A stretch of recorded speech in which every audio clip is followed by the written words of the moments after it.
setiap event itu ada tema baru, dan hari ini kita insya Allah akan membahas tentang sejarah, yaitu tentang Kesultanan Abbasiyah. Dan Alhamdulillah hari ini saya juga sudah bersama dengan Ustaz Khalid Basalamah Hafizullah Ta'ala.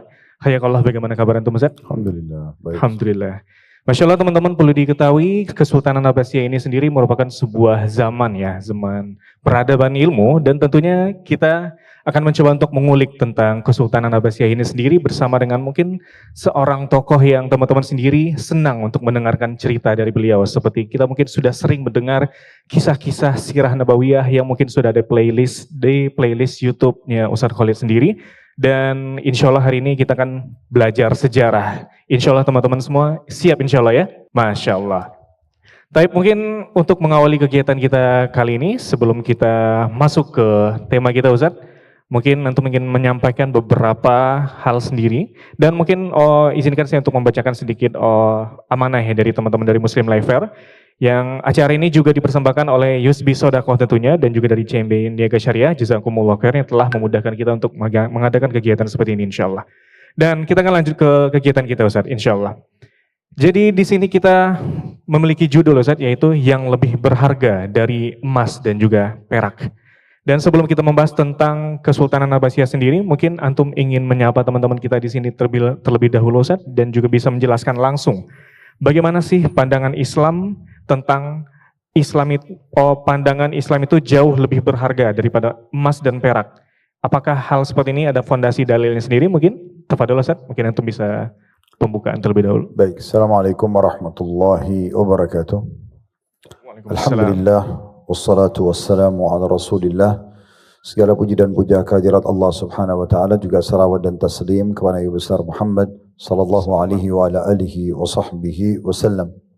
Semoga semua dosa-dosa dan kesalahan dimaafkan dan juga aib-aib ditutupi, serta semoga Allah subhanahu wa ta'ala selalu menerangi hati kita dengan cahaya ilmu, dan kita berharap tentunya Allah juga menyatukan kita kelak di surga Firdausnya tanpa hisab, sebagaimana Allah satukan kita dalam majlis ilmu ini.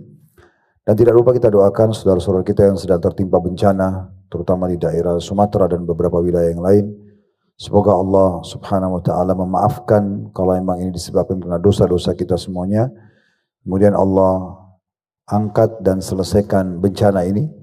Dan kalau ini murni ujian, semoga Allah subhanahu wa ta'ala juga mengangkatnya dan menjadikan ini pelajaran buat kita semuanya. Dan semoga ke depannya tidak lagi ada bencana-bencana yang menimpa kita. Tentunya kata kuncinya dengan cara kita lebih banyak mendekatkan diri kepada Allah subhanahu wa ta'ala, bertakwa kepada Allah. Karena bencana tidak datang kecuali karena adanya dosa-dosa, sehingga Allah murka kepada hamba-hambanya dan memberikan peringatan tegas. Makanya Abdullah bin Mas'ud radhiyallahu anhu, beliau pernah mendengar suara guntur yang keras di Kufa di Irak, kemudian beliau mengatakan, sungguh ini adalah peringatan yang sangat tegas dari Allah yang ada di atas langit sana untuk penduduk bumi. Suara guntur saja dianggap sebagai peringatan, bagaimana kalau sudah terjadi bencana alam. Semoga Allah subhanahu wa ta'ala sekali lagi mengangkat ini dan juga menerima dari orang muslimin yang sudah meninggal menjadi syuhada, dan juga keluarga yang ditinggal semoga bisa bersabar, dan harta yang sudah hilang semoga tidak demikian. Allahumma amin. Jadi kita panjatkan salam hormat kita tentunya kepada Nabi besar Muhammad sallallahu alaihi wa alihi wa sahbihi wasallam. Dan insyaallah kita pada kesempatan ini akan berbagi tentang masa kejayaan kaum muslimin di masa lalu setelah meninggalnya Nabi SAW.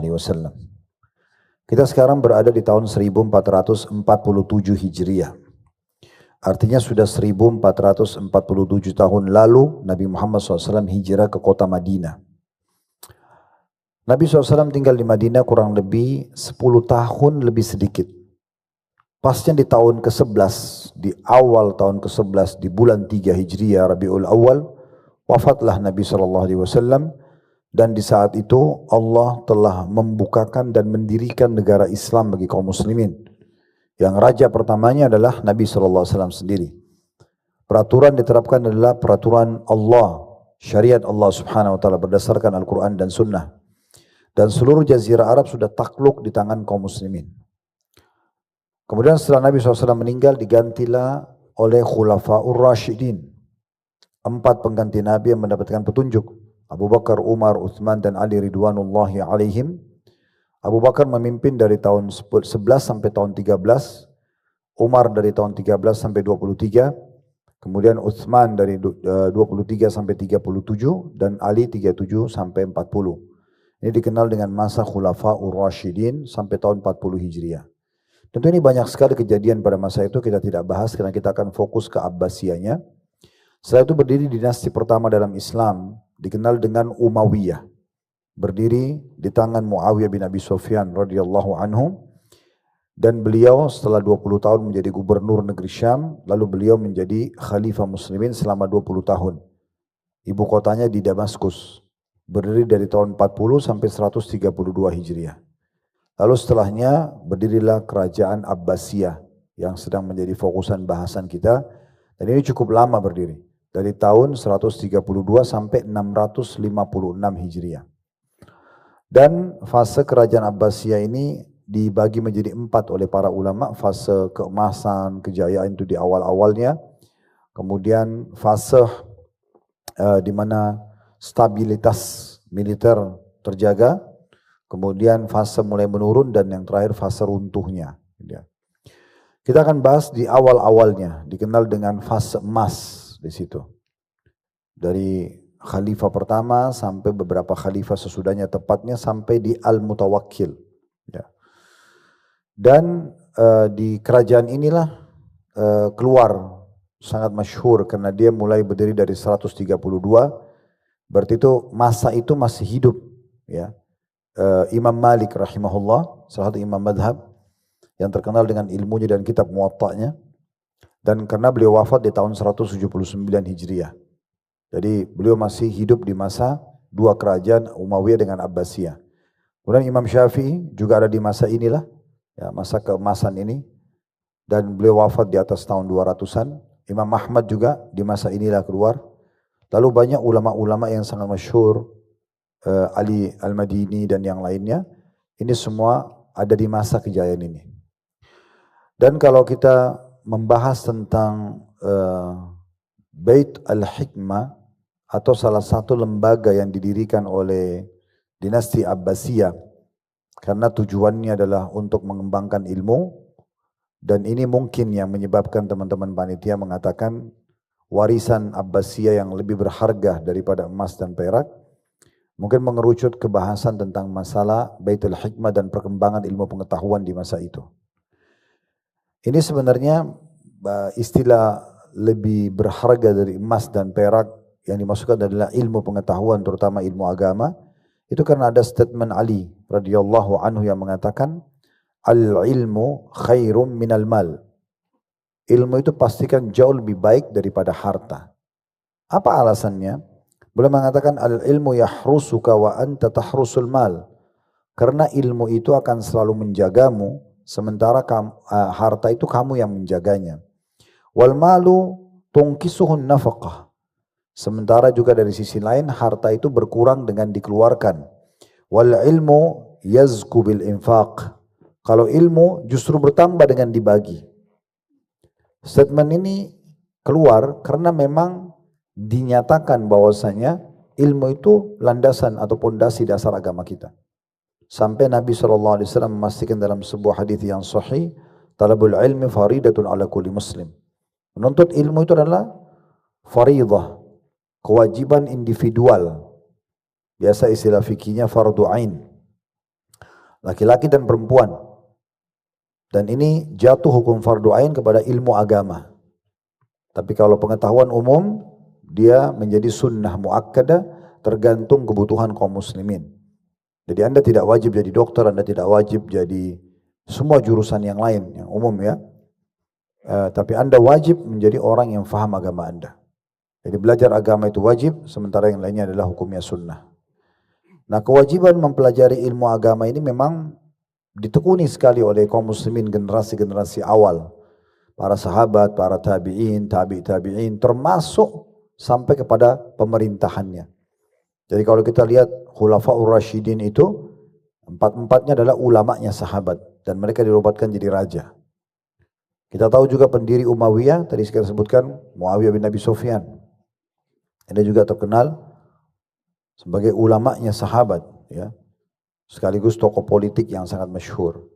Jadi memang generasi-generasi ini generasi-generasi yang faham agama.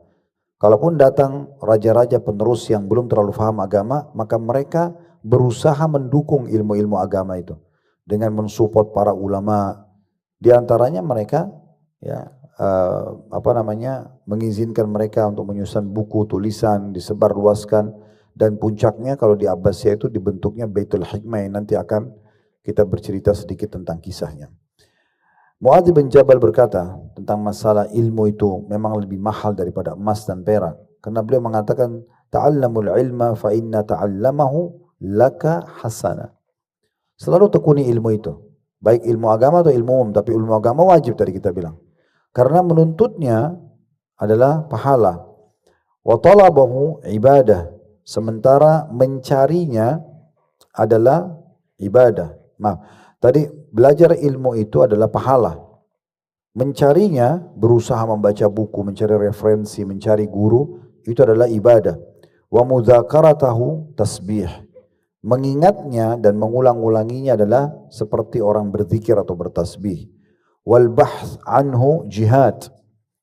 Mencari dan mengembangkannya adalah jihad. Seperti orang berperang di jalan Allah. Wa ta'limahu man la ya'lamahu sadaqah. Mengajarkan kepada orang yang masih bodoh belum tahu, itu dianggap sedekah. Wa badlahu li ahlihi kurbah. Dan berusaha untuk membantu dan memudahkan para penuntut ilmu itu adalah pendekatan diri kepada Allah Subhanahu wa ta'ala. Ibnu Umar berkata, saudaraku seiman radhiyallahu anhuma, majlis al-fiqh khairun min ibadati sittina sana. Menghadiri satu kali majlis fikih, majlis ilmu agama, kayak kita insyaAllah ini duduk dengan mempelajari ilmu agama, maka itu lebih baik daripada ibadah selain nuntut ilmu selama 60 tahun. Ini perkataan Ibnu Umar radhiyallahu anhu, saking pentingnya, gitu ya. Dan Imam Syafi'i berkata rahimahullah, man la yuhibbul ilma la khaira fih. Sampai tidak rasa cinta dalam hatinya untuk menghadiri majelis ilmu, untuk mempelajarinya, untuk mengembangkannya, untuk menyampaikan apa yang sudah diketahui, maka enggak ada kebaikan padanya. Enggak layak jadi teman, enggak layak jadi pasangan hidup, enggak layak jadi partner bisnis. Tolak ukurnya orang itu cinta ilmu agama atau tidak. Ilmuwan lah, ya. Tapi ilmuwan di sini lebih khusus kepada ilmu agama, baru kemudian ilmu umum. Dan beliau mengatakan talabul ilmi afdalu min salatin nafilah. Menuntut ilmu jelas-jelas lebih baik daripada salat sunnah. Lalu beliau mengatakan juga laisa ba'dal faraidi afdalu min talabil ilm. Dan ketahuilah tidak ada yang lebih baik setelah amal-amal yang wajib dibandingkan menuntut ilmu. Nabi SAW mengatakan tentang majelis ilmu, mau banyak yang hadir, mau sedikit yang hadir, mau yang menyampaikan itu dikenal atau tidak dikenal, intinya yang disampaikan benar, punya referensi jelas dari wahyu Al-Quran dan Sunnah, dan supaya tidak melenceng sesuai dengan pemahaman para sahabat, para tabi'in, generasi emas awal kaum muslimin. Yang kata Nabi SAW, khairu karni, thumma ladina yalunahum, thumma ladina yalunahum. Generasi yang paling baik adalah generasiku, maksudnya para sahabat, lalu generasi sudahnya maksudnya tabi'in, dan generasi sudahnya maksudnya tabi'in. Ini dikenal dengan 3 generasi emas. Jadi kita fahami wahyu Al-Quran dan Sunnah sesuai dengan pemahaman 3 generasi ini, bisa dikenal dengan kaum salafus saleh. Nabi SAW mengatakan dalam sebuah hadis, "Idza marartum bi riyadil jannah farta'u." Kalau kalian sedang melewati taman dari taman surga, maksudnya masih majelis ilmu, maka duduklah. Lalu ditanya, qala wa ma riyadul jannah? Apa yang Anda maksudkan dengan taman dari taman surga? Qala hilaqul dzikr. Beliau mengatakan halaqah zikir. Yang dimaksud dengan halaqah zikir, sebagaimana dinukil dari perkataan Atha bin Abi Rabah rahimahullah, seorang ulama tabi'in, bukan zikir yang duduk rame-rame. Beliau jelaskan, makanya tadi saya bilang perlu kita fahami sesuai dengan generasi awal Islam. Karena Atha bin Abi Rabah adalah generasi tabi'in, murid langsungnya Abdullah bin Umar.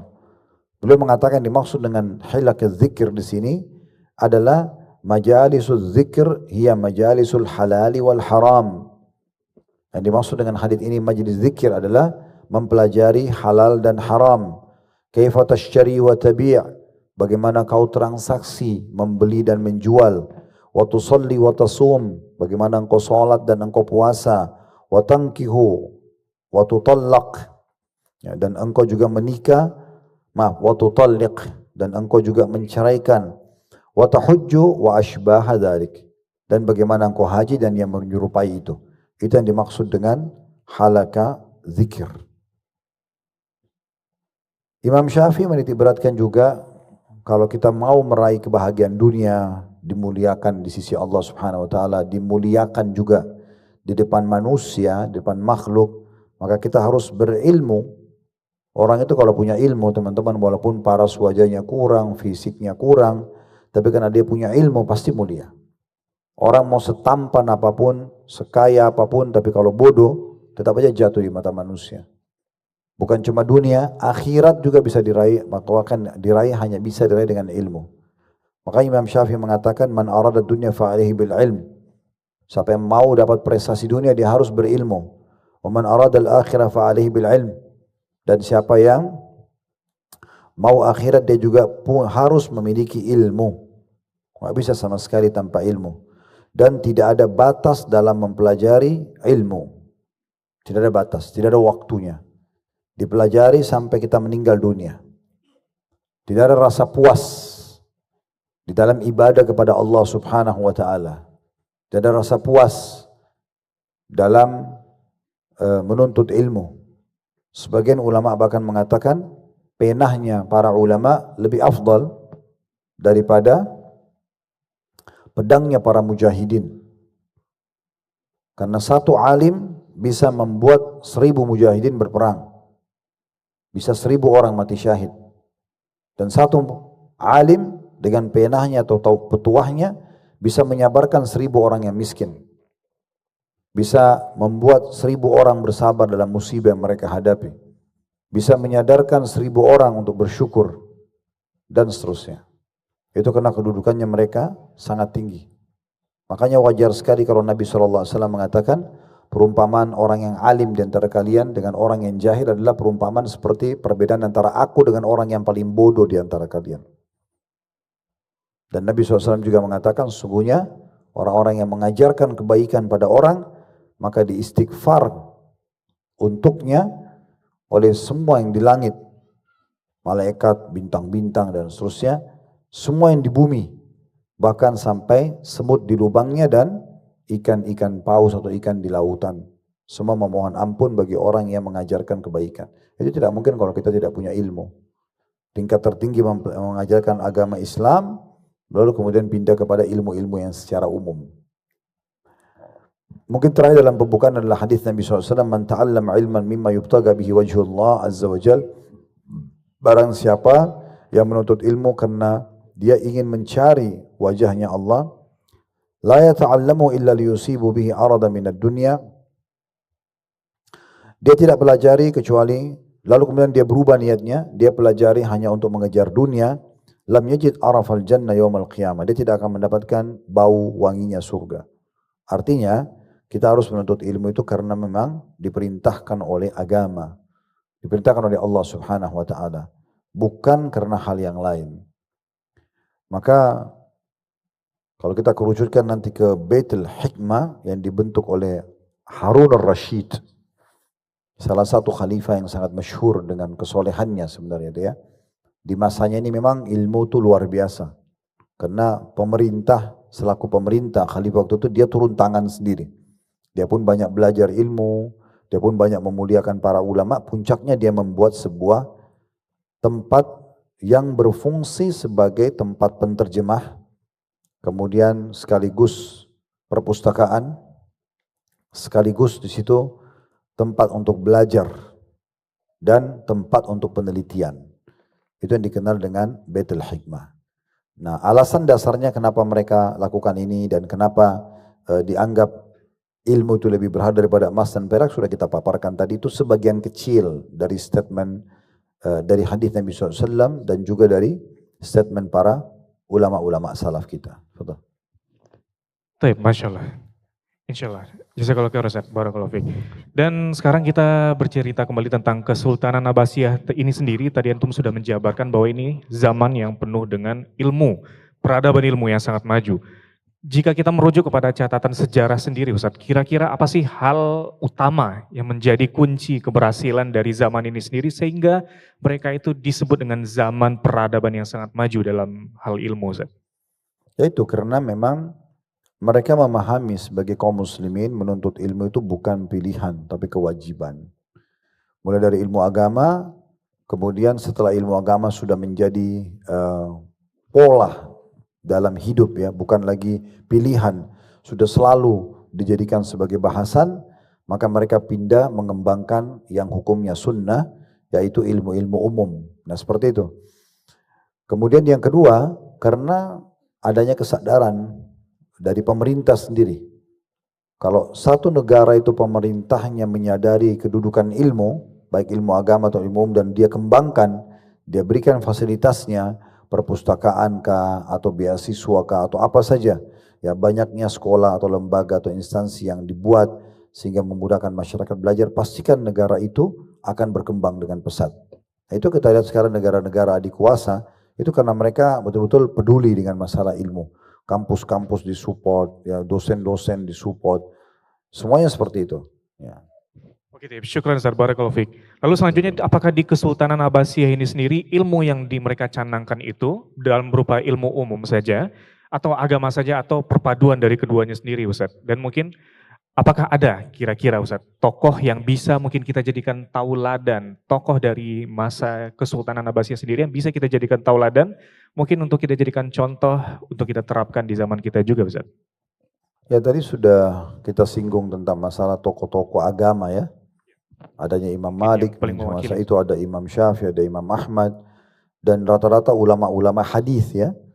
Bukhari, Muslim, An-Nasai, Tirmidzi, Ibnu Majah, Ad-Darimi, ya, ini semua hidup di masa itu. Rata-rata di masa ini, ya, di masa Abbasiyah ini. Karena Abbasiyah ini cukup lama, sampai tahun 600-an bertahan. Ya. Jadi memang ulama-ulama agama itu banyak yang muncul di masa itu, karena memang tadi saya bilang dukungan dari pemerintah untuk memudahkan para penuntut ilmu. Fasilitasnya, kemudian mereka dibebaskan dan segala macam. Walaupun tentu nanti akan kita singgung, di masa ini nanti Harun al-Rashid kemudian coba membangun Baitul Hikmah dengan tujuan tadi 4 hal yang saya bilang. Umumnya sih ulama menukil dibangun itu dengan tujuan untuk menerjemahkan buku-buku selain dari bahasa Arab ke bahasa Arab. Gitu. Apapun buku yang ditemukan dianggap itu ilmiah diterjemahkan. Lalu kemudian dijadikan Baitul Hikmah ini sebagai perpustakaan. Ditaruhlah buku-buku di sana, baik dalam bahasa Arab, ilmu agama ataupun ilmu umum. Kemudian yang ketiga, jadi tempat untuk belajar. Jadi kayak tempat majelis, kayak kelas, atau mungkin kalau kita sekarang universitas. Dan yang keempat, itu baru menjadi tempat penelitian. Ya, penelitian lebih dikembangkan lagi apa yang sudah ada. Nah awal itu sangat positif sebenarnya. Karena memang niatnya untuk itu. Ilmu agama tidak dibengkalikan, dan ilmu umum mulai dikembangkan. Sehingga lahirnya yang sangat masyhur dalam sejarah itu dikenal dengan bapak ilmu matematika. Namanya gabungan 2 nabi.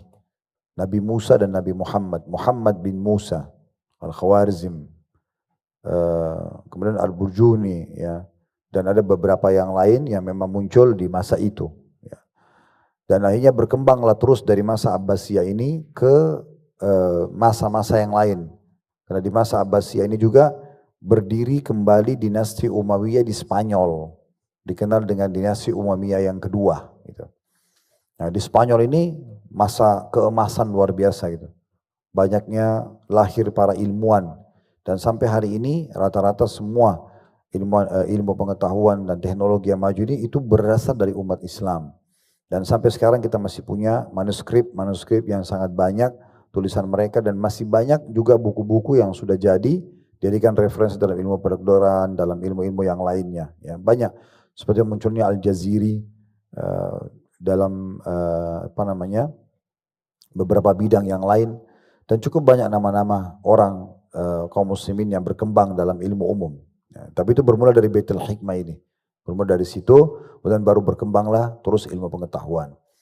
Nah cuma memang yang jadi kendala adalah setelah meninggal Harun al-Rashid rahimahullah, datang anaknya Al-Ma'mun. Al-Ma'mun ini memang dia peduli dengan ilmu juga, tetapi dia terpengaruh oleh sekte Mu'tazilah. Jadi mulai ada pemahaman akidah yang menyimpang dalam asma wa sifat, nama-nama dan sifat-sifat Allah. Mereka memungkirinya dan juga mereka takwilkan atau interpretasi. Dan itu terus menerus sampai 3 khalifah. Anaknya Ma'mun dan cucunya Ma'mun. Nanti, dan ini di masa inilah yang pernah ada ujian, kalau teman-teman pernah dengar Imam Ahmad dihukum oleh khalifah, itu di masa 3 generasi khalifah ini, karena beliau mempertahankan Al-Quran adalah kalamullah dan bukan makhluk. Beliau menolak kalau dikatakan Al-Quran itu makhluk, sementara kaum Mu'tazilah mengatakan itu makhluk. Imam Ahmad membantah mengatakan kalau kita katakan Al-Quran makhluk berarti ada bagian dari Allah yang makhluk. Nanti di masa cicitnya Al-Ma'mun ini yang namanya Al-Mutawakkil, baru dia kembali kepada pemahaman Ahlussunnah yang benar dan beliau bebaskan Imam Ahmad, dan kemudian Baitul Al-Hikmah ini kembali dikontrol sesuai dengan Al-Quran dan Sunnah. Sebelumnya di 3 masa khalifah itu sempat memang dikembangkan Baitul Hikmah, tapi terlalu banyak terjemahan dari buku Yunani, buku-buku dari kaum Bizantium yang berbau filosof, yaitu pertama kali masuk filosofi dalam agama Islam gitu ya. Nah, sementara kita tidak mengenal itu sebelumnya, dan akhirnya dipelajari sampai sekarang, padahal sebenarnya banyak hal yang menyimpang dari syariat Islam, dan di masa Mutawakkil itu baru dinetralisir kembali. Barakallahu fiik Ustaz. Berarti di sini kita mendapatkan kunci bahwa salah satu kunci peradaban di Kesultanan Abbasiyah sendiri adalah Bait Al-Hikmah, benar Ustaz? Dan di sini bagaimana jika seandainya konsep seperti Bait Al-Hikmah ini sendiri kita terapkan mungkin di zaman kita sekarang, apakah kira-kira ini akan berhasil Ustaz? Dan kita juga melihat latar belakang mungkin dari data-data mungkin Ustaz, bagaimana masyarakat kita sekarang yang memiliki minat membaca mungkin sedikit kurang Ustaz. Apakah ini kira-kira konsep seperti ini bisa kita gunakan juga Ustaz? Tafadhol Ustaz. Tentu di masa sekarang kita lebih berkembang ya di masa dulu. Saya tidak melihat kita mengcopy paste Baitul Hikmah itu sudah sangat ketinggalan kalau di masa sekarang. Mungkin di masa dulu itu orang masih sangat konvensional cara untuk menerjemahkannya misalnya, apalagi sekarang sudah ada AI, ini sangat cepat orang menerjemahkan. Contohnya mungkin masa dulu orang banyak membutuhkan fisik, kertas, manuskrip, buku. Ya, sekarang manuskrip itu sudah dituangkan dalam bentuk PDF misalnya, ya digital semuanya, itu sudah harusnya kita kembangkan dengan teknologi dan alat-alat digital yang sudah canggih. Jadi sebenarnya kita kembangkan lebih kepada gini, pondasinya 2. Yang pertama, tanamkan dalam diri kita kalau Islam itu adalah agama ilmu. Nah, Islam sangat memerangi kebodohan dan malas, gitu ya. Makanya di antara doa Nabi SAW beliau berlindung dari jahil, kebodohan, kasal, malas, gitu kan. Karena memang itu penyakit yang luar biasa yang membuat nanti akhirnya keterpurukan terjadi pada individual dan juga pada komunitas masyarakat ataupun negara. Jadi tidak ada negara atau komunitas atau individu itu yang belajar terus menjadi orang pintar, kecuali dia pasti akan naik ya dan berkembang. Dan tidak ada orang yang menjauhi ilmu kecuali pasti akan bodoh dan akhirnya terpuruk, mau tidak mau ya. Jadi kita sekarang ngambil ide tentang masalah bagaimana mereka peduli sekali dengan ilmu karena itu bagian daripada agama. Itu poin yang pertama. Yang kedua, perlunya ada dukungan full kerjasama antara pemerintah sama masyarakat. Dua-duanya peduli dengan masalah ilmu itu. Tetapi yang kita perlu batasi di Baitul Hikmah itu, di masa tadi saya bilang Al-Ma'mun dan anak dan cucunya, itu ada keteledoran yang terjadi, dibahas oleh para ulama, yaitu menerjemahkan buku-buku asing, terutama filosof, lalu dimasukkan ke dalam agama Islam, lalu disuruh kembangkan. Maka banyak sekali pencorengan-pencorengan dalam masalah akidah. Mulailah menyimpang dalam masalah akidah. Gitu. Karena kita tidak butuh filosof dalam agama Islam. Kita sudah punya Al-Quran dan Sunnah. Landasan kita sangat jelas dan sangat kuat. Al-Quran kitabullah, Sunnah adalah hadis Nabi SAW. Kita nggak butuh lagi lebih daripada itu. Untuk apa kita mengikuti Aristoteles dan teman-temannya? Mereka itu jauh dari agama. Mereka masih meyakini adanya dewa-dewa, itu sangat jauh. Ya. Kalau ada pun misalnya kata-kata hikmah yang bisa dikutip dari orang-orang non-muslim, dan itu bermanfaat bagi kaum muslimin, atau ilmu umum bermanfaat, boleh kita ambil. Tapi bukan berarti kita menjadikan itu sebagai dasar, kalau seakan-akan kita nggak punya dalam Islam itu, atau misalnya kita menganggap remeh agama kita. Nah ini juga perlu digarisbawahi. Makanya alhamdulillah di masa Al-Mutawakkil disadari oleh pemimpin pada saat itu setelah 3 generasi sebelumnya lalai, lalu kemudian dia kembalikan Baitul Hikmah seperti yang diniatkan oleh Harun al-Rashid awalnya gitu. Kalaupun ada terjemahan itu juga dibatasin, dan harus ada ulama yang menulis, menukil misalnya ini perkataan tidak benar karena ini dibantah dalam Al-Quran misal. Jadi diteliti tapi disebutkan tentang kekurangannya. Sementara di masa khalifah yang lainnya itu tidak. Yang tadi saya katakan ada menyimpang karena mereka menciptakan letterlet lalu mengajarkannya, disebarluaskan di tengah-tengah kaum muslimin. Sehingga lahir banyak filosof-filosof pada saat itu. Ya. Mereka menyimpang dari agama Islam, tidak lagi berpegang pada Al-Quran. Karena filosof kita tahu mentuhankan tanda kutip otak akalnya. Gitu ya. Apa yang masuk akal diterima, tidak masuk akal tidak diterima, selesai. Nah dalam agama kita banyak sekali tidak masuk akal manusia. Banyak sekali.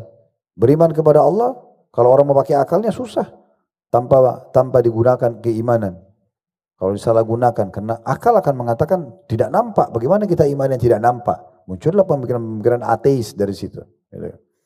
Jadi nggak mungkin mereka mentuhankan akal, itu nggak mungkin. Makanya Syekh Sulaiman, Habibullah, salah satu guru kami di Madinah, beliau pernah menyampaikan di salah satu kajian, itu menarik. Beliau mengatakan susunan dalam diri manusia itu kan ada perasaan dulu. Perasaan ini itu yang paling rendah dalam diri manusia, kayak kita rasa suka, rasa ingin, perasaan. Ini di atasnya dia adalah akal. Akal ini berfungsi untuk mengawasin perasaan. Sebagai contoh misalnya kita punya perasaan pernah makan nasi goreng enak di Semarang. Kita sekarang tinggal di Jakarta. Kalau perasaan lagi pengen makan itu muncul, kita hadapkan dengan akal kita. Akal akan memberikan jawaban. Tapi Semarang jauh, nanti aja kalau ada waktu, itu akal yang berbicara dengan diri kita. Dan akal ini kata beliau, di atasnya adalah syariat Allah. Syariat mengatur akal dan perasaan. Jadi akal itu digunakan untuk memahami syariat, bukan untuk menolak. Kenapa sekarang muncul pemikiran-pemikiran mengatakan, oh ini Al-Quran sudah tidak relevan lagi, boleh direvisi, ditolak dan segala macam. Ini pemikiran orang-orang liberal. Karena mereka begitu, dianggap Tuhan di atas syariat Allah SWT, dianggap akal di atas syariat Allah SWT. Ini nggak benar, nggak benar. Kalau misalnya kita ikutin pemikiran mereka mengatakan Al-Quran harus direvisi, terus otaknya siapa yang jadi tolak ukur? Otak saya, otak fulan siapa? Yang benar adalah Al-Quran tetap mengawasi otak-otak kita semuanya sehingga otak ini terkontrol. Sekarang kita beriman dengan memahami syariat dan memakai akal kita untuk memahami dan menerima, kita bisa hidup tentram kok. Nggak ada masalah, bahkan semua berjalan dengan baik. Di dunia kita punya pedoman hidup, di akhirat kita yakini ada balasan sehingga lebih memotivasi kita menjadi orang yang baik di dunia. Itu kalau terkontrol dengan syariat. Baik, barakallahu fiik Ustaz. Dan berbicara tentang Kesultanan Abbasiyah sendiri ini semakin menarik Ustaz, Masya Allah. Dan kita juga pengen tahu Ustaz, ingin tahu sendiri, di Kesultanan Abbasiyah sendiri pasti tidak terlepas juga dari adab-adab para penuntut ilmu ini, para ahli ilmu tersendiri terhadap mungkin adab mereka dalam menuntut ilmu, dan bahkan adab mereka sendiri kepada guru mereka sendiri. Ini mungkin salah satu penentu juga. Namun kita mungkin sedikit awam Ustaz, kira-kira bagaimana sih adab para penuntut ilmu di zaman ini terhadap guru-guru mereka itu sendiri, bagaimana sehingga menciptakan suatu hal yang sangat berentetan dari tabi'in dan lain-lainnya. Mungkin bagaimana penjelasannya sendiri Ustaz? Guru wajib dimuliakan, wajib bukan pilihan. Makanya Umar bin Khattab radhiyallahu anhu mengatakan, aku akan terus berterima kasih seumur hidupku pada seseorang yang mengingatkan satu kekuranganku. Saya seakan-akan beliau mengatakan mengingatkan kekurangan itu berarti orang ini mengajarkan kepada saya. Kalau kita hidup di masa itulah kita mengatakan, wahai Umar, ini salah loh, ini harusnya begini. Maka beliau akan terus mengenang itu seumur hidupnya. Ya, sebuah prestasi dan kebaikan. Ali bin Abi Thalib mengatakan, saya akan terus mengabdi seumur hidup saya bagi orang yang mengajar kepada saya satu huruf. Dan cukup banyak tentunya ya anjuran-anjuran para ulama berhubungan dengan masalah memuliakan ulama yang lain. Sehingga saya pernah Ka'ab radhiyallahu anhu mendahulukan Ibnu Abbas radhiyallahu anhuma dalam jalan, kemudian naik di tunggangannya dan beliau mengatakan beginilah kami bermuamalah dengan para ulama kami. Jadi memang memuliakan mereka itu bagian daripada agama. Tetapi bukan berarti gulu. Gulu itu berlebih-lebihan, ya. Berlebihan itu kayak misalnya maaf ya ini mengambil sisa makannya, sisa minumnya diperbutkan, itu di masa Nabi SAW terjadi pada Nabi. Tapi tidak pernah kita temukan ini terjadi pada bekas makanan minuman Abu Bakar diambil. Kalau Nabi SAW bekas uduknya diperbutkan sahabat, karena itu memang Nabi beda, gitu kan? Muamalah para Nabi berbeda. Dan Nabi SAW sendiri wahyu sedang turun tidak meluruskan perbuatan sahabat itu. Tapi tidak pernah ada contoh antara sahabat dengan sahabat melakukan hal-hal seperti itu. Jadi harus betul-betul kita memahami dan menempatkan pada tempatnya gitu ya. Jadi jangan gulu, jangan berlebihan. Makanya kata Nabi SAW, sesungguhnya tidak ada yang membinasakan orang sebelum kalian, ya, seperti gulu. Atau hati-hati dari gulu, karena gulu itu berlebihan sekali, itu yang membinasakan umat sebelum kalian. Jadi jangan berlebihan. Artinya kita muliakan, kalau guru kita ngomong jangan diputus, ya. Kita dahulukan mereka dalam berbicara, mungkin mendahulukan dalam jalan, oke. Ya. Lebih jauh daripada itu kita berkhidmah. Ya, kita berkhidmat dalam arti kata kita melayani dia semampu kita. Itu termasuk dalam bentuk memuliakan ilmu yang dia miliki. Itu termasuk mendengarkan petuah-petuahnya, menyebarluaskan ilmunya dengan tulisannya misalnya. Imam Malik itu rahimahullah menulis kitab Muwatta, itu karena ada muridnya yang bilang, wahai Imam, ini sayang sekali kalau nggak ditulis apa yang Anda sampaikan. Lalu Imam Malik pun mengizinkan muridnya menulis, setelah selesai jadi, baru disodorkan kepada beliau, dan beliau setelah meneliti ternyata betul, seperti yang beliau sampaikan, maka beliau izinkan habis itu disebarluaskan bukunya. Gitu kan? Nah itu seperti itu. Baik, barakallahu fiik Ustaz. Tadi antum juga menjelaskan Ustaz bahwa kita itu sendiri juga tidak boleh mengadopsi ya Ustaz sesuatu yang berbau filosofi seperti itu. Namun kita mengetahui di zaman Abbasiyah ini sendiri juga itu di zaman banyak ilmu pengetahuan, dan Anda juga sempat mendengar bahwa di zaman tersebut mereka juga menerjemahkan karya-karya dari peradaban yang lain sendiri Ustaz. Kira-kira bagaimana sih cara mereka di zaman Abbasiyah itu sendiri mensaring mungkin Ustaz, mensaring karya-karya dari luar tersebut lalu mereka menjadikannya sesuatu yang memang sesuai dengan standar syar'i atau sebagainya. Ya, jadi di masa Harun al-Rashid dan cucu yang sekian beliau, tadi saya sebutkan namanya Al-Mutawakkil, di masa ini adalah memang mereka menerjemahkan tapi harus sesuai dengan rujukan wahyu Al-Quran dan Sunnah. Jadi mau diterjemahkan buku dipelajari dulu oleh ahlinya di situ, kemudian mereka terjemahkan. Kalau memang ada yang salah diluruskan kesalahan tersebut. Kayak sekarang mungkin kita ta'liq namanya, kita coba kasih masukan-masukan. Ada buku misalnya ditulis oleh seseorang, lalu kita coba lebih dalami buku itu, lalu kemudian kita benarkan kalau ada yang benar, kita luruskan yang salah kalau ada yang salah, nah seperti itulah. Kecuali tadi di masa Al-Ma'mun, anaknya dan cucunya ini memang diterjemahkan secara letter-let, sehingga akhirnya tidak ada penetralnya. Dan banyak sekali di antara generasi muslim waktu itu terpengaruh dengan pemikiran-pemikiran filosof, apalagi memang yang di dalam rumahnya mungkin orang tuanya tidak terlalu peduli dengan masalah pendidikan agama, malah ke Baitul hikmah ini lalu kemudian mempelajari secara mentah ya filosofi itu. Ya. Baik, barakallahu fiik Ustaz. Selanjutnya Ustaz, kita juga mengetahui mungkin di zaman itu banyak ilmuwan muslim yang sangat terinovasi dan mereka juga sangat inovatif Ustaz, sehingga terjadilah zaman yang sangat luar biasa dalam peradaban Islam ini sendiri.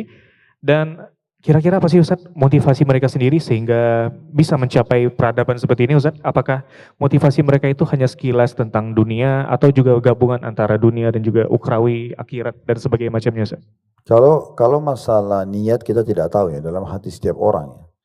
Tetapi yang jelas pada saat itu seperti dari awal saya bahasakan, jadi karena mereka tahu ilmu agama itu wajib dan ada ilmu selain ilmu agama yang boleh dituntut, maka kemudian mereka kembangkanlah. Nah, karena ada dukungan dari pemerintah disiapkan fasilitas Baitul Hikmah ini, maka mereka pun menekuni di situ ilmu. Ya, cuma memang ini bahaya sekali kalau tidak terkontrol, gitu ya.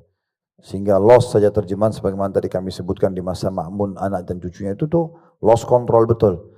Sehingga terjemahan letter-let dan kemudian tidak ada penetralisir, akhirnya banyak generasi umat Islam yang terpengaruh dengan masalah ini. Jadi memang sangat jauh dari ajaran agama Islam.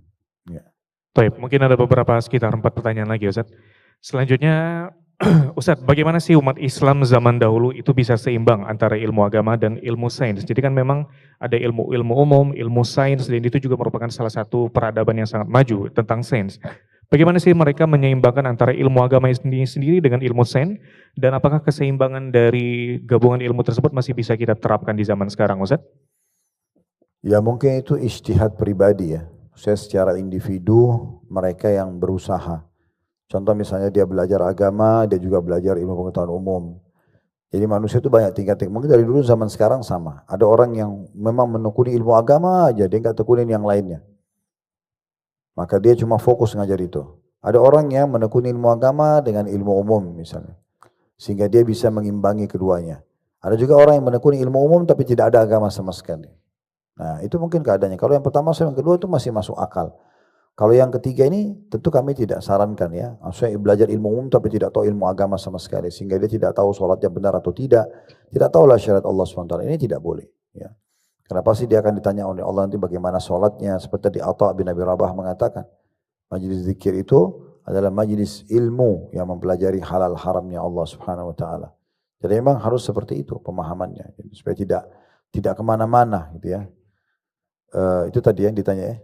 Ini pertanyaannya itu bagaimana sih kita menyeimbangkan antara ilmu agama dan ilmu sains? Jadi ada orang yang belajar agama saja, ada orang yang belajar. Nah sekarang yang kedua adalah yang mempelajari ilmu agama sama ilmu umum.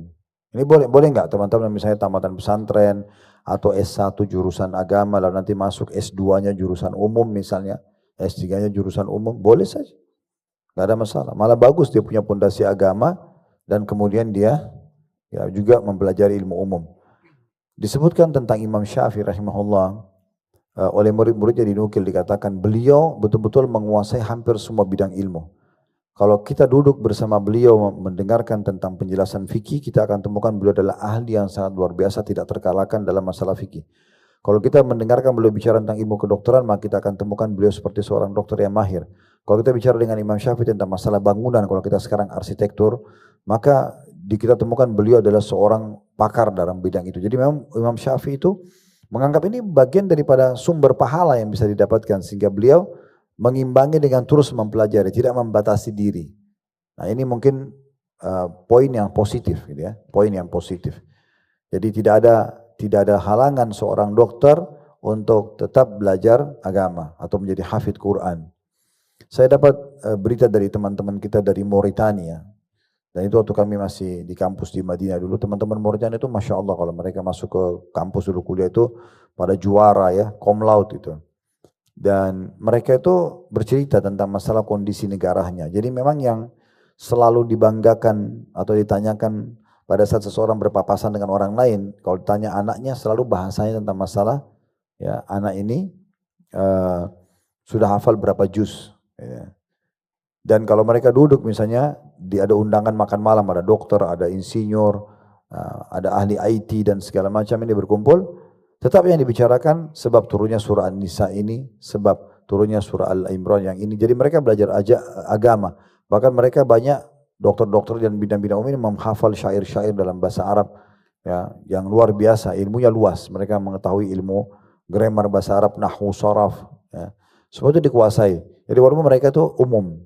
Maka ini kurang lebih kelompok yang kedua. Jadi kelompok pertama khusus fokus agama, yang kedua gabung antara agama sama umum, karena ini mereka tidak mau batasi diri mereka dan mereka mau cari celah supaya tetap dapat pahala dari umum. Baru yang ketiga tadi yang belajar umum tapi sama sekali tidak tahu agama. Nah kalau yang pertama sama kedua tadi saya katakan ini positif. Ya. Barakallahu fiik Ustaz. Dan dari Kesultanan Abbasiyah ini sendiri, meskipun ini merupakan sebuah era di mana pengetahuan itu sangat maju sekali, orang sangat mencintai ilmu. Namun di zaman sekarang peradaban ini tentunya sudah runtuh, benar Ustaz. Dan kira-kira apa sih mungkin Ustaz yang penyebab dari runtuhnya era ini yang mungkin bisa kita jadikan pelajaran juga untuk kita ambil hikmahnya sendiri Ustaz? Banyak hal. Yang pertama memang sedikitnya di antara ulama-ulama yang menitik beratkan pentingnya belajar agama dan bagaimana mempraktikannya. Sisi yang lain, banyaknya orang-orang juga atau adanya orang-orang yang menggunakan agama hanya sebagai profesi saja.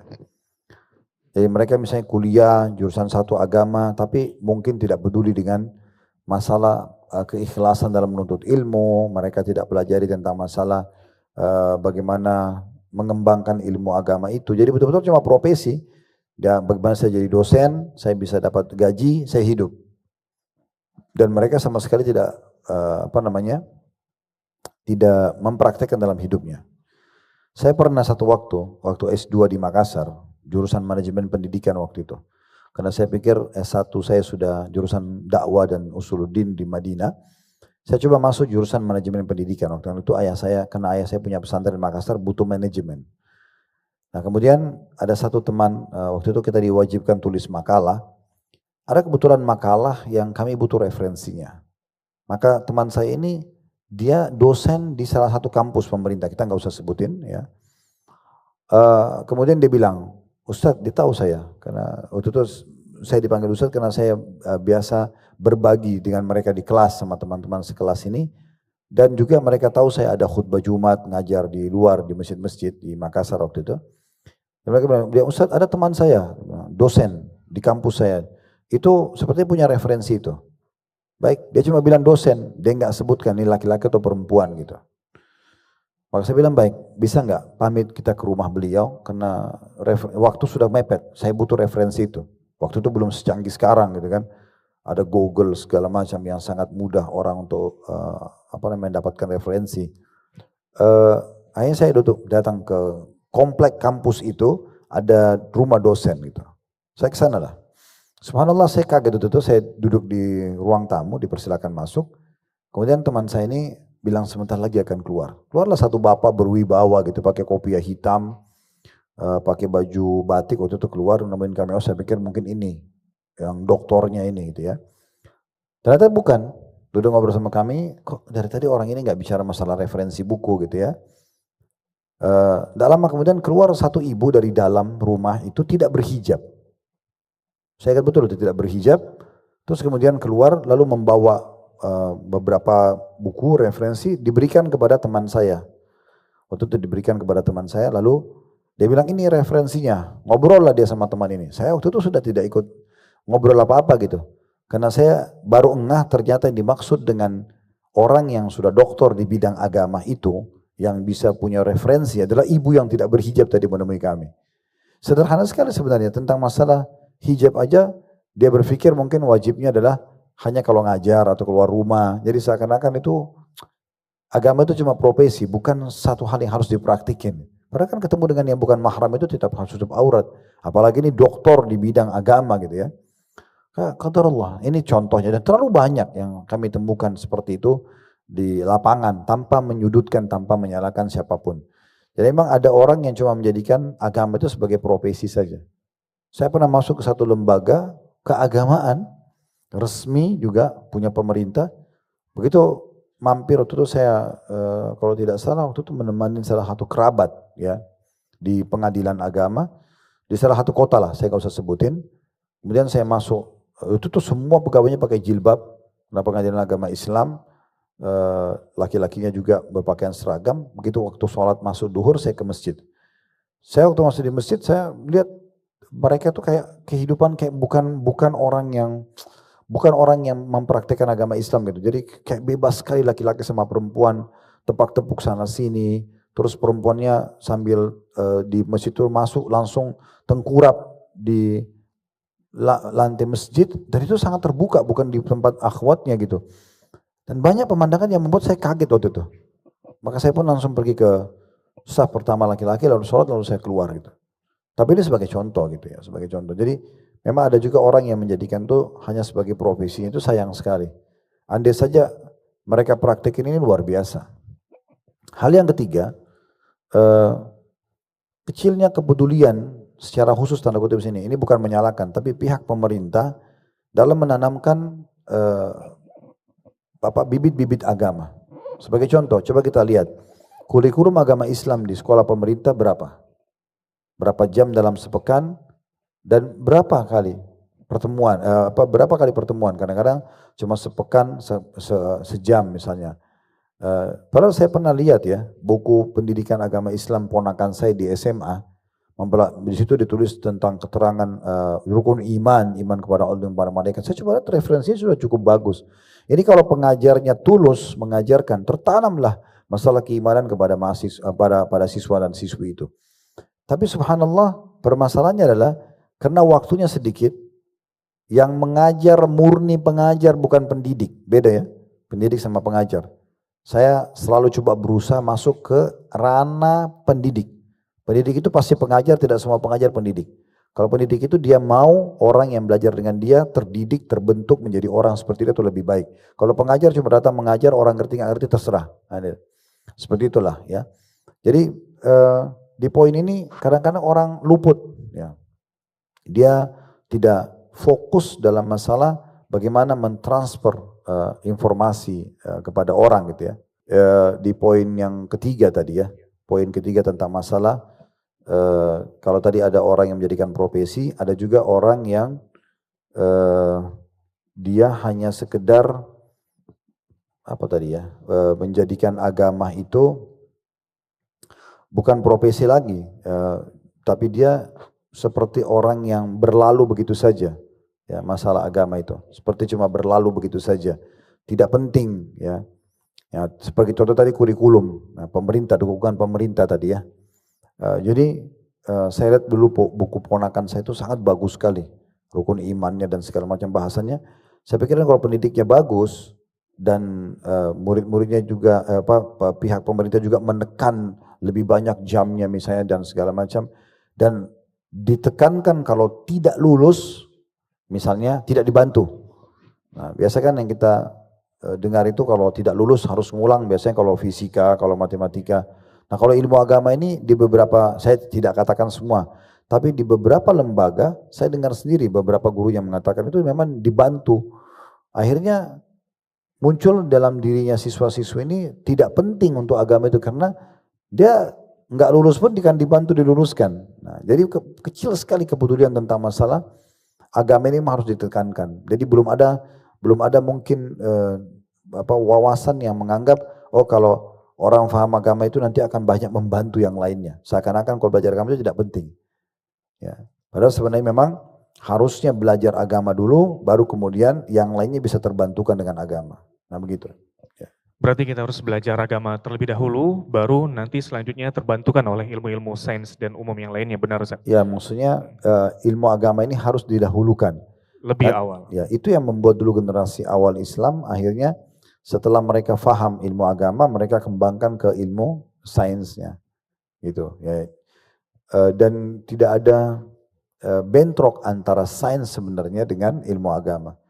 Kalau teman-teman ada yang ngerti bahasa Arab hadir di sini bisa melihat channel di YouTube ya, Dokter Abdul Daim namanya. Ini salah satu dokter di Mesir. Saya tidak kenal pribadi beliau.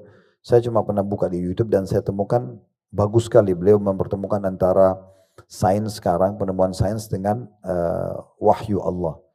Tentang ayat Al-Quran, tentang hadis-hadis Nabi SAW cukup banyak gitu. Yang saya lihat di cuplikannya itu salah satu penelitian di Australia, terjadinya kebakaran hutan setiap tahunnya, dan itu cepat sekali. Setiap tahun itu pasti banyak sekali hutan yang terbakar dan cepat sekali api menyebar. Dan mereka masih belum menemukan jawabannya, apa sebabnya.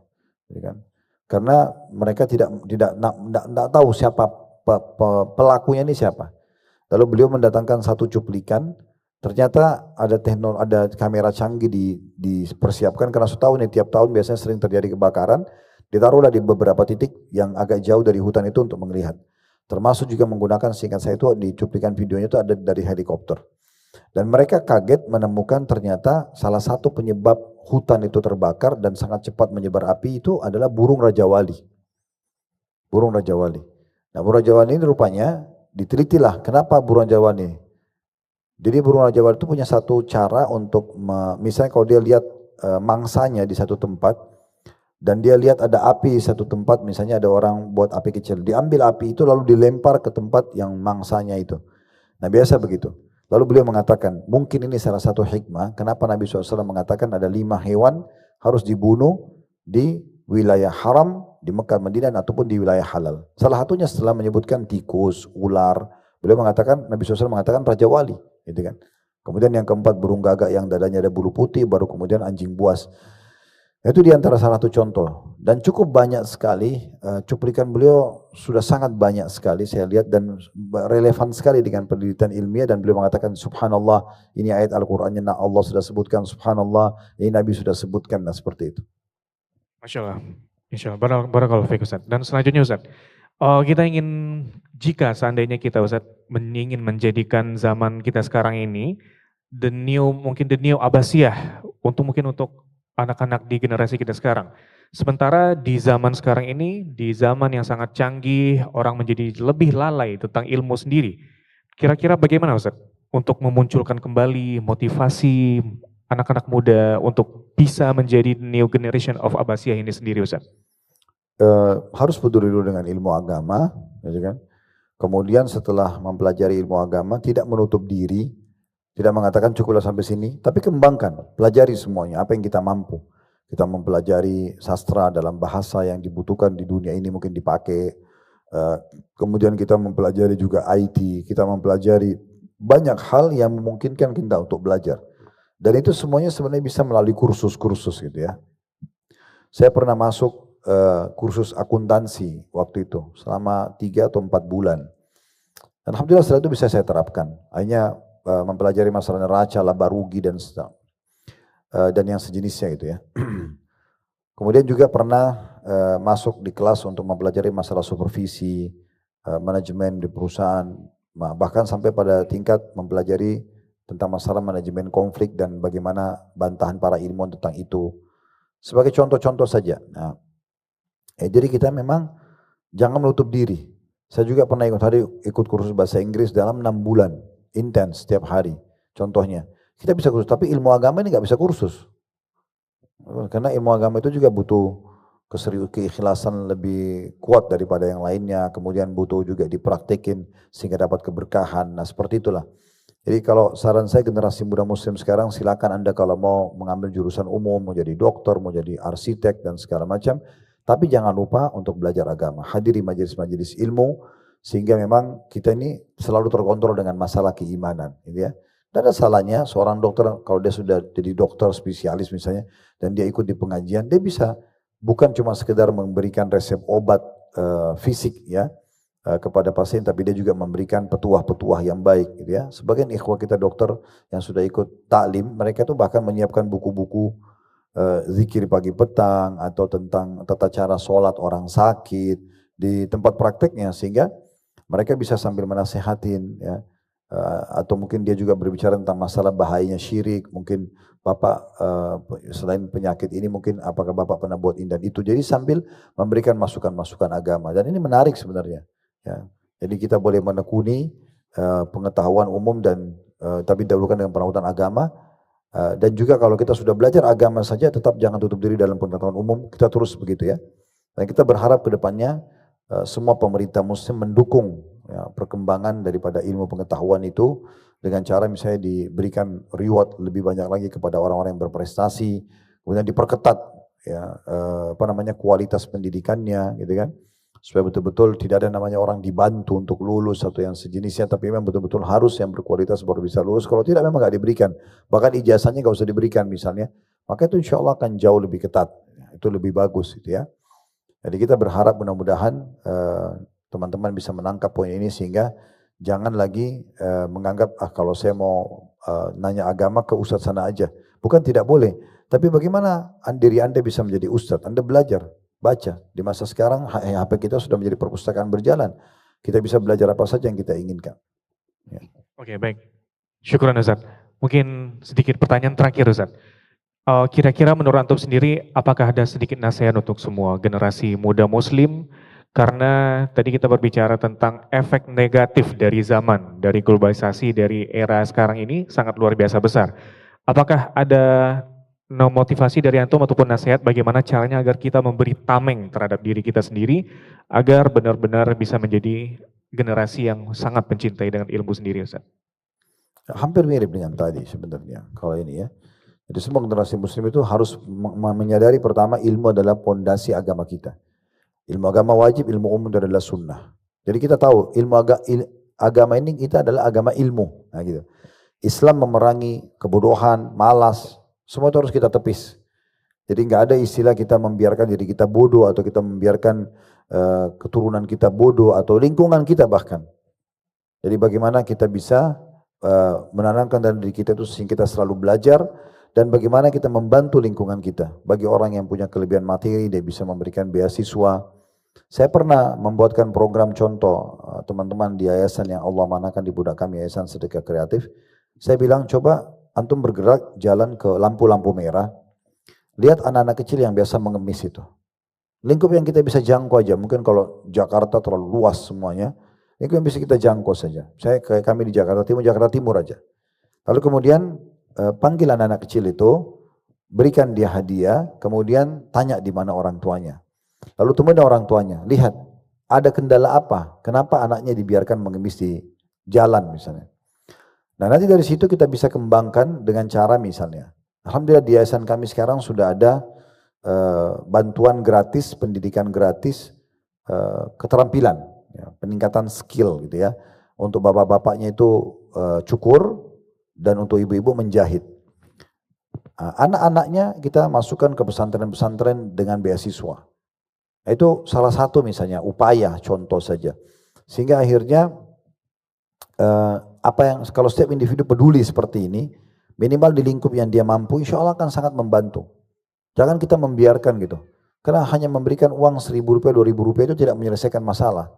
Kita ingin punya andil untuk mengubah generasi ini. Karena saya yakin mereka kalau punya peluang belajar seperti kita, mereka akan belajar gitu ya. Saya pernah melihat anak-anak kecil, beberapa anak kecil datang begitu di lampu merah, datang dekat, saya kebetulan setir mobil sendiri, mereka tepuk tangan, nyanyi gitu ya. Terus saya buka jendela, saya katakan, nak kamu muslim? Dia bilang, iya pak. Terus saya tanya, tahu nggak rukun Islam? Dia diam, terus dia balik ke teman, ada temannya agak jauh dipanggil sama dia, apa itu rukun Islam? Dia tanya, ini dalam 1 menit ya, kita tahu lampu merah itu 60 detik, 1 menit. Maka saya bilang begini, saya akan ajarkan ke kalian rukun Islam, yang bisa jawab saya kasih uang 10.000 dalam 1 menit. Lalu saya bilang, hafal ya 2 kalimat syahadat, sholat 5 waktu, saya tidak bisa rincikan 1 menit, tapi saya coba garis umumnya. 2 kalimat syahadat, sholat 5 waktu, zakat bagi yang mampu, puasa Ramadan, sebulan penuh, dan haji bagi yang mampu. Lalu mereka ulangi, lalu saya kasih. Dalam 1 menit saya bisa mendidik mereka. Coba kalau semua orang punya kepedulian seperti ini kan luar biasa. Jadi jangan teman-teman sekalian muncul rasa sombong dalam hati karena kita sudah pintar, lalu kita pikir sudahlah orang lain tidak perlu pintar supaya nggak ada saingan saya. Enggak, justru orang yang pendidik tadi saya bilang, dia berharap orang lain tercetak seperti dia, lalu kemudian kalau perlu lebih dari dia, dan kemudian dia menjadikan itu sebagai amal jariah buat dia. Nah harusnya ada pemikiran seperti itu. Jadi intinya sebenarnya poin pertama itu adalah peduli dengan ilmu dan menyadari ini adalah pondasi agama kita. Islam sangat peduli dengan ilmu, orang pintar lah. Bagaimana menjadi pintar, tapi bukan orang pintar dukun ya. Pintar yang benar-benar pintar dalam ilmu agama, pintar dalam bidang sains tadi misalnya, tapi yang mau belajar umum sains, kedokteran segala macam jangan lupa ilmu agama. Yang punya belajar ilmu agama pun tidak menutup diri untuk mempelajari apa yang dia bisa dari bidang-bidang yang lainnya. Tadi saya kasih contoh Imam Syafi'i rahimahullah. Yang kedua bagaimana kita praktekin itu dan kita peduli juga menyebarluaskan kepada orang lain. Tadi saya kasih contoh anak-anak yang di lampu merah atau mungkin kita anak tetangga, antum mampu bantu apa, berikan ide, kasih beasiswa itu sangat bagus gitu ya. Kalau kami juga kembangkan kemarin ada beberapa pesantren yang kita kontak, bisa enggak anak-anak yang kita sudah pungut di jalan ini dikasih beasiswa. Alhamdulillah ada beberapa pesantren juga yang merespon dan kita bisa tinggal memasukkan anak-anak ini ke sana gitu ya. Jadi kita bisa memperbaiki keadaan mereka. Ini. Kemudian yang ketiga adalah bagaimana setiap ada kesempatan peluang untuk kita memberikan masukan kepada pemerintah setempat itu sangat baik. Saya biasa kalau tablik akbar di luar kota, kalau ketemu sama teman-teman gubernur, bupati, wali kota, saya kadang-kadang tanya, Pak ada program apa, programnya ini Ustadz, ini macam-macam gitu ya. Nah kalau sudah menyentuh masalah ranah pendidikan atau apa sajalah program beliau yang positif, saya selalu mengatakan, oh ini bagus Pak, ini sesuai dengan syariat Allah karena ada hadis begini misalnya, gitu kan contohnya. Terutama masalah pendidikan. Nah, dulu saya pernah duduk sama bupati, ya, kemudian saya tawarkan, gimana Pak kalau generasi di sini ada yang dikirim misalnya ke pesantren-pesantren di Jawa, Sebab di wilayah beliau itu masih sangat terpencil, pesantren masih sangat sedikit. Nanti saya bisa bantu kasih alamat-alamat dan nomor telepon pesantren yang bisa dikontak. Oh bagus sekali Ustaz, dia sebut kalau salah dia punya ada 100 desa atau 500 desa di wilayah itu, sangat banyak. Nanti saya akan coba ambil di setiap desa, saya akan coba kirim ke pesantren itu. Baik Pak, kalau emang begitu bagus saya dukung. Kemudian Bapak juga kalau mau kembangin, kalau dari pesantren itu nanti kita akan lanjutkan ke Universitas Madinah. Ada Universitas Islam Madinah yang kami pernah kuliah, ada Universitas Ummul Qura di Mekah, di Jakarta ada Lipia. Oh bagus sekali Ustaz kalau bisa. Nanti kita bisa begini, oke kalau Bapak mau, Bapak bisa atas nama pemerintah setempat, nanti saya akan hubungkan dengan kampus kami di Madinah. Jadi nanti bisa Bapak umroh, sekaligus nanti ketemu sama pihak rektor kampus dan menyampaikan secara langsung. Kalau kami mayoritas muslim bisa jumlahnya sekian, kami butuh ini. Nanti bisa saja dari masyarakat situ akan diberikan mahasiswa di Madinah, beasiswa gitu ya. Contohnya, nah ini kan kita berikan masukan, kita berikan support kepada teman-teman pemerintah. Karena kadang-kadang ada ide mungkin yang Allah munculkan di benak kita belum tentu muncul di benak orang lain. Nah, itu kalau ada hal ide yang bagus kita dukung, kalau kita sudah punya ide yang bagus kita bisa berikan masukan gitu ya. Kalau suara kita bisa sampai pada teman-teman kita di pemerintahan. Allahu a'lam. Ya. Masya Allah, berarti memang kita harus peduli ya Ustaz. Tidak dari diri anak-anak sendiri, namun juga dari diri kita sendiri yang melihat orang-orang dengan kondisi yang mungkin belum sampai ilmu kepada mereka, kita juga peduli seperti yang mungkin dilakukan dari antum sendiri bersama dengan tim Masya Allah. Dan mungkin semoga ini bisa membuka mata kita sendiri, semua yang hadir di sini, melihat orang-orang yang mungkin belum terjamah ilmunya, timbul rasa peduli kepada kita, dan mungkin itu salah satu gerakan kecil kita mungkin ya Ustaz, insya Allah, mungkin bisa mengubah tentunya generasi kita, mungkin insya Allah Allah mudahkan menjadi the new Abbasiyah insya Allah. Ya, dan orang yang bisa dengan cara yang lain, misalnya antum tidak ke situ idenya, tapi antum punya kelebihan tanah, wakafin tanahnya buat pesantren, buat madrasah, buat TPA, minimal punya andil. Ya. Atau mungkin kita bukan tanah, ada bangunan, punya rumah beberapa rumah, jadikan rumah itu sebagai masjid, ya, daripada ditinggal begitu saja gitu ya. Misalnya dari 5 rumah, 4 rumah, satu jadikan masjid, satu jadikan TPA misalnya, atau rumah yatim atau apa saja gitu kan. Itu bisa kita lakukan. Atau kita memberikan ide itu kepada orang-orang yang mampu di sekitar kita, keluarga. Itu kan bisa, banyak hal yang bisa kita lakukan, banyak hal. Ya kalau kita sudah punya pesantren, sudah punya, itu lebih bagus lagi kita tinggal kembangkan gitu ya. Nah seperti itu. Jadi sebenarnya banyak sekali jalan yang bisa. Teman-teman juga perlu tahu, semua kedutaan, ya, saya bicara seluruh dunia ya, tapi kalau kita kerucutkan ke Timur Tengah, itu pasti ada, kalau kita mungkin divisinya, kita bisa divisi pendidikannya. Karena di kedutaan itu kan perwakilan negaranya, ada divisi militer, ada divisi ekonomi, ada divisi pendidikan. Divisi pendidikan itu umumnya memberikan beasiswa ke negara mereka. Jadi Saudi ada, Qatar ada, negara Timur Tengah ya, itu rata-rata di Bahrain ada, itu rata-rata mereka punya. Nah kita bisa kalau atas nama lembaga antum punya pesantren, antum datang ke audiensi ke kedutaan ini, kemudian ketemu sama divisi pendidikan, lalu membahasakan kira-kira bisa nggak kami mengirim atau mendapatkan beasiswa, apa yang bisa dikerjasamakan atas nama Indan itu bisa, itu biasanya bisa diaudisikan. Ini contohnya. Jadi banyak sekali sebenarnya, mungkin sekarang tidak terlintas di benak saya semuanya, tapi banyak sekali ide-ide yang bisa kita kembangkan sehingga ilmu itu bisa jadi lebih menyebar. Ya, atau mungkin minimal begini, antum dapat kesempatan beasiswa dan itu positif. Karena negara Islam atau non Muslim, kalau apalagi untuk laki-laki kita lakukan, misalnya memang satu negara terkenal dengan ilmu kedokterannya dan umum sainsnya misalnya, nah, antum dapat beasiswa di sana, dan di sana sebenarnya umat Islam, antum kalau kesana nuntut ilmu itu, antum tetap bisa ibadah, bisa antum sampaikan kepada teman-teman terdekat. Ya, terutama kalau laki-laki, perempuan kena butuh safar, butuh mahram, laki-lakinya misalnya, itu salah satunya ya. Dan sekian banyak ide yang sebenarnya bisa kita kembangkan. Sama dengan jadwal-jadwal pengajian para asatidzah gitu kan. Jadwal pengajian kami, pengajian para teman-teman asatidzah, banyak sekali mereka sudah angkat di media mereka. Apa susahnya kita ambil, kita share di grup kita. Siapa tahu dari sekian ratus orang di grup kita itu ada yang hadir di taklim itu, lalu dia belajar, dia taubat, dia lebih rajin ibadah, kita panen pahalanya. Kan terlalu banyak cara sebenarnya yang bisa kita lakukan. Allahu a'lam. Barakallahu fiik Ustaz. Mungkin satu kata kunci untuk apa yang telah kita pelajari hari ini, yaitu kita harus memuliakan ilmu, benar Ustaz? Masya Allah. Mungkin itu saja mungkin Ustaz, kita sudah kehabisan pertanyaan Ustaz, alhamdulillah. Dan mungkin kami juga mengucapkan jazakumullahu khairan untuk semua teman-teman yang sudah hadir di sini dan juga terutama guru kita Ustaz Khalid Basalamah hafizullah taala dan juga kepada semua panitia dari Muslim Life Fair dari PT 5 Event dan juga dari tentunya beberapa sponsor-sponsor seperti USB Sodako dan juga CMB Niaga Syariah. Jazakumullahu khairan telah memberi kesempatan untuk kita belajar majelis ilmu terutama dari salah satu era peradaban emas dari Islam yang bahkan di sini warisannya di sini judulnya itu warisan Abbasiyah merupakan zaman di mana yang lebih berharga dari emas dan perak. Ya, saya sedikit tambahkan seperti teman-teman Muslim Life Fair juga. Ini kan juga salah satu upaya yang menarik gitu ya. Ya. Bagaimana menyatukan misalnya para pebisnis muslim untuk mendatangkan produk mereka, memperkenalkan dengan saudara-saudara muslim, mungkin konsumen yang membutuhkan, tapi juga dilowongkan. Kan bisa saja orang kalau cuma berpikir komersial, berapa banyak orang yang buat pameran hanya murni jualan saja. Jadi ini masih disiapkan majelis ilmu untuk belajar, didatangkan para asatidzah kita. Sayang sekali kalau hal-hal yang seperti ini dianggap remeh gitu ya, dianggap tidak penting gitu ya.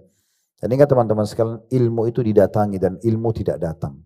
Jadi kalau kita selalu cuma duduk, berharap nantilah kalau sampai kepada saya ada teman yang share potongan ceramah baru saya belajar, ini akan bodoh terus. Harus kita datang, ya. Ilmu itu didatangi. Baru kemudian kita datang saja masih butuh keikhlasan, masih butuh keseriusan. Apalagi kita ugal-ugalan, itu makin jauh lagi. Dan semoga teman-teman seperti Muslim Life Fair dan yang lainnya, saya lihat cukup banyak yang buat acara dan saya juga diundang di beberapa tempat menarik karena mereka mengkombinasikan antara pemikiran berbisnis dengan majelis ilmu. Itu sangat bagus. Ya, Allahu a'lam. Baik, syukran jazakallahu khairan Ustaz. Ilmu itu tidak datang dengan sendiri namun harus didatangi, Masya Allah. Baiklah teman-teman, sekali lagi kami juga mengucapkan jazakumullah khairan dan mungkin kita sudah berada di akhir sesi kita hari ini bersama dengan guru kita Ustaz Khalid Basalamah hafizullah taala. Dan kami mengucapkan terima kasih dan semoga semua ilmu ini benar-benar bisa bermanfaat untuk kita semua. Dan semoga Allah juga mempertemukan kita semua di Jannatul Firdausnya, salah satunya oleh kehadiran kita di majelis ilmu ini, insya Allah. Dan saya Dean bersama dengan mungkin guru kita Ustaz Khalid Basalamah, kami izin undur diri. Dan alhamdulillahirabbil alamin, subhanakallahumma wa bihamdika, asyhadu an la ilaha illa anta, astaghfiruka wa atubu ilaik. Wassalamualaikum warahmatullahi wabarakatuh.